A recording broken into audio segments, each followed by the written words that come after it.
12. 12 o'clock. To 3. Oh, sorry. Maybe you can come and tell them the times of service, so that they want to come and worship it.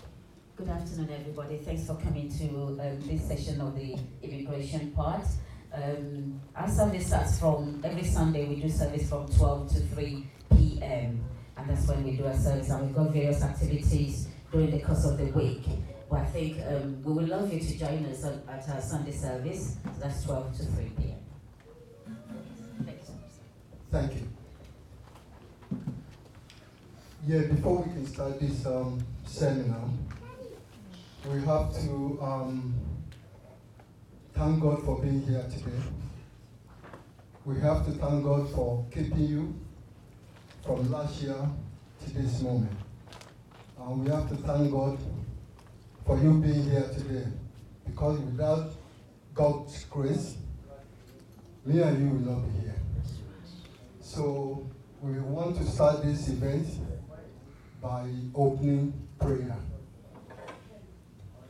by Woody Charles.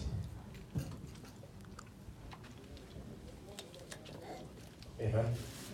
Amen. Shall we just stand up and let's just do that. Father God, we say thank you. Thank you, Father. We thank you, Lord God, because there is nobody like you. We say thank you. You are King and you are Lord. And you are King all by yourself. Father God, we say thank you. We thank you for today.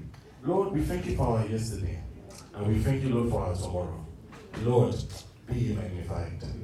Heavenly Father God, we put today and we put this seminar into your hands.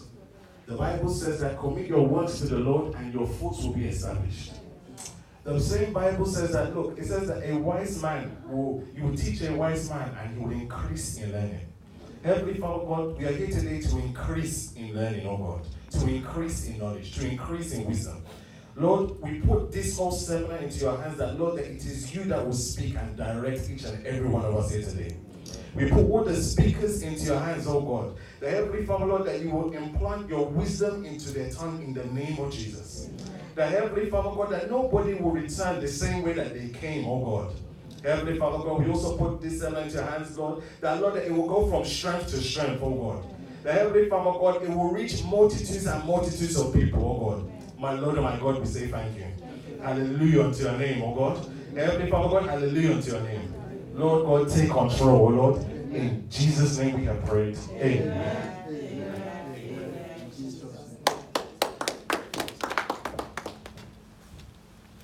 Thank you, Woody Charles. As some people might have known me before, but for the benefits of some people who have not known me, I'm Councillor Martins from London Borough of Barking and Dagenham. I am a councillor. I'm not an immigration lawyer. I'm not a solicitor. And I'm not an Home Office representative. We have Home Office representative here, which I'm going to introduce to you. This seminar is for people who have been through some immigration issue for some time, but myself and the official from the Home Office sat down and see the way we can be able to help people who have this kind of immigration problem. This seminar, we're not doing it for money. There's no money involved. It's just a way of helping our whole Nigerian community, because with this immigration issue, a lot of things have happened in the past. People have committed suicide regarding this issue. People have killed themselves. Some people have jumped from some floors of a flat and died because they fear the Home Office is coming to arrest them, thinking they're going to deport them back home. want to assure you that this event is not about arresting you, but it's about how you can be able to submit your application that will be successful to the Home Office. That is why we have an expert who has huge experience within the Home Office in different departments. So, regarding about your issue, I would like to implore everyone to please tell them the truth about your case. Because if you tell lies, they will give you advice on the lie you tell them, which might not help. And it might even, take your case to another level, which you don't want. So, but if you tell them the truth about how you've been here, what you do, we don't want to know what you do, whether it's a marriage, whether it's this or that. But if you tell them, and then they know about your situation, they can be able and say, okay, go this way, go that way, do this, do that, for your own benefit. I believe in that way, you are helping yourself, and at the same time, you are helping them, so that they can put you in the right path about how to go about it. So we have 2 Home Office representatives in our midst. Because of a huge experience within the Home Office, she was awarded an MBE. For someone to have, awarded an MBE from Her Majesty the Queen Elizabeth II, is through hard work within the community. It's not easy to get that kind of honor from Her Majesty the Queen. The community will put you forward because of the work that you're doing. So, ladies and gentlemen, please welcome Yemisi Jenkins, MBE from the Home Office.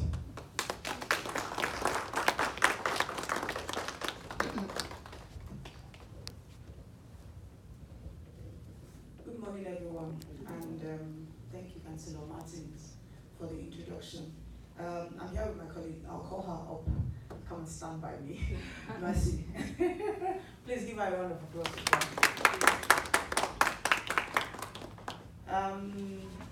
What I'll do is I'll do a brief overview of why we're here today,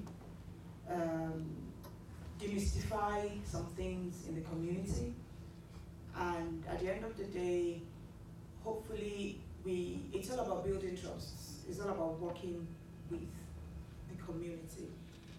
I mean, if you see Mercy and I, you wouldn't think we're Home Office. But I'm sure if all of a sudden something was going on here and they said, oh, Home Office is outside, some people will go out through the window. But and we do understand. Meanwhile, there's a lot of issues going on within our community. And I was saying earlier that for us, and I say it all the time, if we want to see changes, positive changes that impact on us, we have to be at the table. You cannot want to impact something, policy, whatever it is, without participating. The time has gone where let them be doing it. No. Yorubas will say, I want to believe that most of us here are Yoruba people. She's Ghanaian. We still argue about Ghana and Nigeria, but we'll talk about that one today. Jollof rice. Oh, how many Ghanaians are here? Ah, you see now? And you too. Yeah. Welcome. Edison. You see now? That's all you know, though. You haven't taught me much now. Well, once again, thank you, Councillor Martins, for facilitating this. I'm also a member of CNS Church, but unfortunately, and it breaks my heart, that the CIS church has not opened up. The very first church that opened up was Redeemed Christian Church of God. They actually invited me to an event where they had over 3,500 pastors from UK and Ireland about 2 years ago. And since then, I have been traveling across the country, all the way to Scotland, to attend events where I do this. A bit of background about myself, so that you're not standing to do it. Are you please stand? Yeah, Good, fine. thank you. A bit of background on my tea. your tea. A bit of background about myself. I have been in the Home Office for a little over 20 years. And when I say Home Office, I've been in different departments. I started my career in what used to be Customs and Excise. I started from the VAT office, and then I became a risk officer, and then I became a policy officer, policy advisor, blah, blah, blah, blah. And I do a lot of things also within the Nigerian community. The interesting thing is the fact that this current role that I'm in was actually, I got it based on what I was doing in the community. So for those of you who think when you do things in the community, it doesn't pay off, it pays off. Way back in 2004, a group of Nigerians working in various law enforcement agencies in the UK came together and said, you know what, enough of negativity about Nigeria and Nigerians in the UK. Yes, we know we have our bad elements, we have our bad eggs, but that should not determine or be the yardstick to define us. So we came together and said, we will now start representing ourselves, because for me, I believe that if we don't sell our story, no one will sell it for us. And who is best selling your story? You. Exactly. So we got together, and in 2006, I became the president of the organization. It's called Association of British Nigerian Law Enforcement Officers.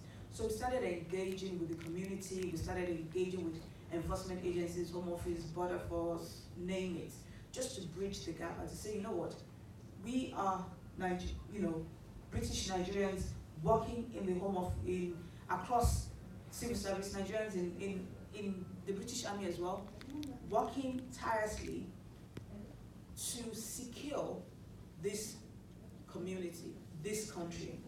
So I cannot be referred to as a 419, as a scammer. I know all the names that comes with it. And luckily, we started engaging with Foreign and Commonwealth Office, and that was the first time we heard about what they call voluntary return assisted voluntary return. So we started going around the country promoting it, and it was sponsored by FCO. And then we started raising awareness about a lot of things, because we found out that a lot of us, when we come from Africa, there are certain things that we do back home that we cannot do here, and a lot of people don't know. So it's about life in the UK. So we started doing that, and we were building relationship with the community and with various organizations here, and also back in Nigeria. As a matter of fact, in 2011, 5 of us were invited to Nigeria to do a workshop on intelligence gathering for Nigerian customs. And I tell you that up till today, all the things that we sort of did in the workshop is still being used till today. So that says we're doing something good. Well, fast forward, about 3 years ago now, I was in my office. I managed, for 8 years, I managed a team in Heathrow, a multifunctional team. And I got a phone call from a director in immigration enforcement saying they've been trying to reach out to the Nigerian community, it's been hard, blah, blah, blah, blah, blah. And they've heard what I'm doing privately, as a charity. And I said, okay, fine. Went for the discussion. Long and short of the story is that I then put a call through to the then High Commissioner, Dr. Tafida, who was happy to, meet with the director. Before you knew it, we had 70 leaders across faith and community within the Nigerian community coming together, hosted by the High Commissioner as well, to discuss how we can begin to engage with the Nigerian community. Hence the birth of this role, because this is a brand new role. As a matter of fact, I am the pioneer officer in the community engagement team in the Home Office. And once it was set up, other teams and other departments are now setting up community engagement, because they now understand the fact that for you to deliver your service or to serve the people well, you must engage with them. And we know that as an organization, yes, we've made mistakes in the past. Said sorry. Yes, there are instances where we'll make mistakes, and we're not infallible. But the thing is for us we expect that the community will bring it to us, we'll have a discussion about it, and then we'll move on from there. A typical example is Windrush. Windrush has happened. We are where we are. But you see, the interesting thing is a lot of us do not know that we can actually benefit from Windrush compensation. I have been shouting. I went to Birmingham on Monday, and I just as I predicted, I was there. I had gotten in touch with the Nigerian community there to say, please, you guys should attend this. This affects you. The guy I sent it to, the first thing he said was, "YMC, how does this relate to us?" I'm like, if you, with your level of intelligence and whatever in the community are saying to me that Windrush has nothing to do with us, then we're in trouble. Then we need this awareness. So he sent it out, but guess what? Not one person turned up on Monday. I knew they were not going to turn up. Everybody in that room were Caribbeans. Because don't forget that when Windrush broke, it was all about the Caribbean.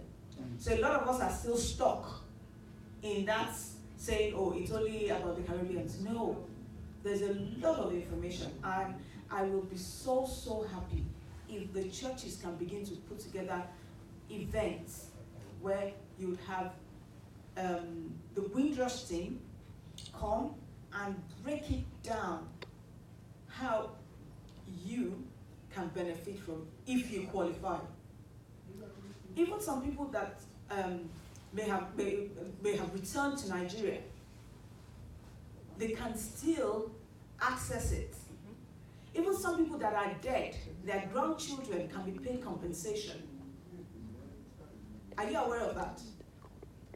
You're not? Yes. There's a lot. So please, I'll beg the church, if we can put something together. I will invite the Windrush team. I'm a Windrush champion and volunteer as well. Invite them, and it's all, that day it's only going to be about Windrush. So that if you qualify,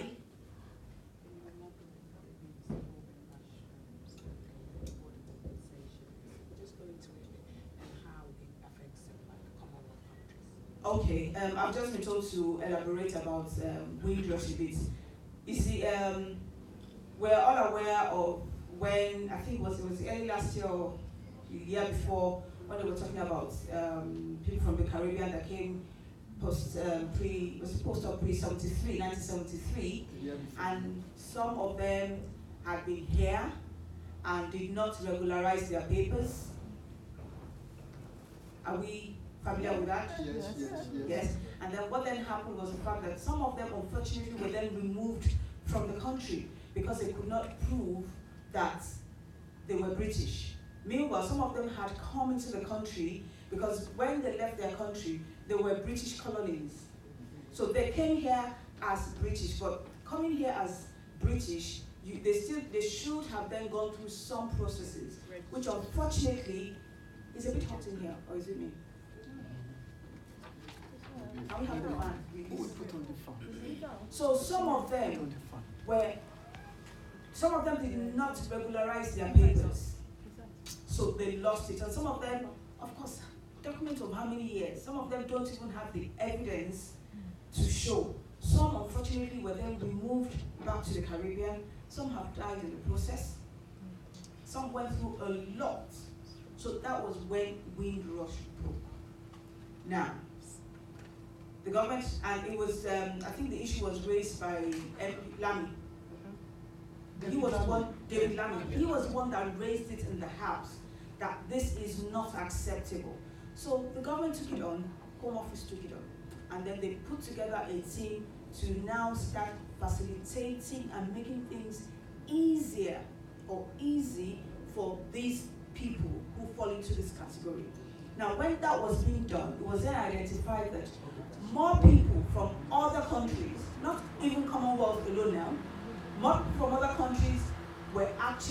affected by this. So they've put together a team, going around, raising awareness, and saying to people, if you fall, you have to attend the workshop. You ask questions, they give you information for you to find out if you actually qualify. You understand? 73, and some people from 1988, before 1988 as well. So it could be that maybe your grandparents were here, or your parents were here at some point. They did not apply for they did not get their British passport. You know the rule about if you have your indefinite leave to remain, and if you leave the country after 2 years, you lose that, you have to reapply again. Now, for people in that category, there's a lot around that is being done now. I know a lot of Nigerians who came here in the 60s who were even told to apply for British passport, did not apply for them, went back to Nigeria, right? And they lost all their documentation. Now, some of these people will qualify for Windrush, okay? And even compensation, especially if some people have lost their jobs because they couldn't provide evidence to the Home Office, and as a result of that, they've lost their job, or some people have even died. Well, you cannot compensate somebody enough. But, you know, the government has decided some compensation will do, and, you know, we're saying we're sorry for what happened. Okay? So that's about Windrush. I don't want to dwell too much, because we need to have the experts on Windrush in the room, breaking it down for everyone to have an understanding. And you may be making a phone call to your relative in Nigeria to say, you were here in the 60s, what happened to you, you may qualify for this. Okay? So that is about Windrush. Now, why are we here today? We're here today to raise awareness. We're here today to engage the community. There's a lot happening in the community that has put us in some disadvantaged position. And also there's a lot of myth out there that is not really true. Let me start with something that is close to home. Majority of, or a lot of people came here for one reason or the other, got here, whatever it is they planned when they were leaving their country, they got here and it has not worked out. We know that. When I say we, as in the Home Office, we know that. Some people were trafficked. Some people were brought in and are victims of modern slavery. What do I mean? Some people will go to Nigeria and promise some families that, oh, you know, we're going to send you to school, we're going to do this, we're going to do that. But they get here, and it's a totally different story. They cut them off from their family, they don't have access to reach their families. They're here, and meanwhile, when they're in the homes of these people, they don't have access to the outside world.